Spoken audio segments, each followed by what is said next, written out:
Ave Regina, Mater misericordiae, vita dulcedo, estes nostra salve. The Lord be with you. A reading from the Holy Gospel according to Luke. While some people were speaking about how the temple was adorned with costly stones and votive offerings, Jesus said, "All that you see here, the days will come when there will be not left a stone upon a stone, another stone that will not be thrown down." Then they asked him, "Teacher, when will this happen? And what sign will there be when these things are about to happen?" He answered, "See that you not be deceived, for many will come in my name, saying, 'I am he.' And the time has come. Do not follow them. When you hear of wars and insurrections, do not be terrified, for such things must happen first. But it will not immediately be the end." Then he said to them, "Nations will rise against nations, kingdoms against kingdoms. There will be powerful earthquakes, famines, and plagues from place to place.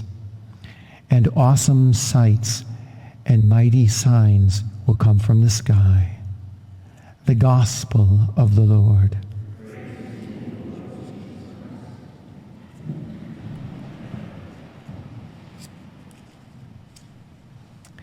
While in Mexico a couple of weeks ago, I saw many pyramids that were built by ancient civilizations. In some cases, 2,000 years before Christ. These pyramids had to be uncovered. They were discovered at a certain point, but because of 2,000 years of vegetation growing over them, because something happened to the tribes that were there, and they were all gone. And under the vegetation, these pyramids eroded and were hidden, but in excavations they surfaced. All those kingdoms gone. Huge testimony to great builders, but all gone. What's very interesting also is in some places, the mounds or the pyramids turned into mounds. And on top of the pyramids were built, guess what? Catholic churches. Isn't that funny? However, the Catholic churches, as multiplied as they are even today, they also stand in a fragility of type. Because of poor foundations, a lot of those churches are tilted and leaning over. Some of them you are not even able to go into because of the delicate nature of the way they're leaning.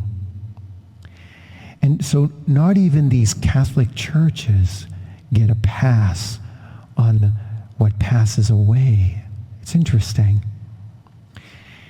In the time of Daniel, when he is writing, there were 5 great enemies to the people of Israel, or 4 great enemies. The Persians, the Babylonians, the Medes, and the Greeks. All those kingdoms gone, as predicted in what Daniel saw in the vision that was recounted to him by King Nebuchadnezzar. In Jesus' time, he's remarking at the beautiful temple and how beautiful it is, and the people had an idea that this temple would never go away. Little did they know that in around the year 70, the Roman Empire would destroy that temple. On the other hand, little did anyone know that after massive persecutions from the Roman Empire, many martyrs being made, and on the hill where St. Peter and St. Paul were martyred, there was the great circus, and on top of that today stands the Vatican. Oh, the kingdoms pass away and Christ's kingdom remains. It is possible that the Vatican could somehow have some kind of tragic natural disaster or something. But the point of all this is all these physical kingdoms and even our churches, our physical buildings, yes, sanctuaries where we come and worship.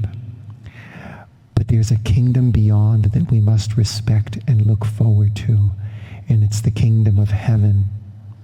We see these readings in the course of this week especially. They're all about kind of the end of the world, because we're finishing what we call the liturgical year.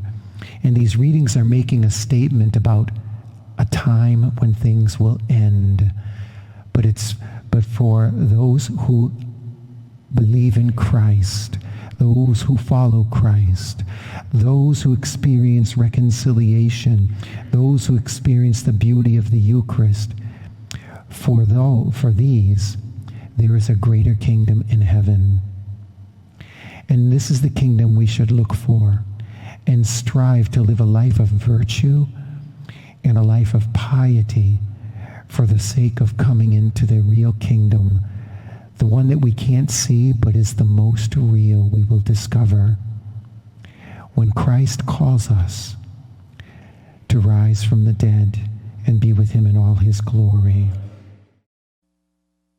Regina Celi, letare, alleluia, qui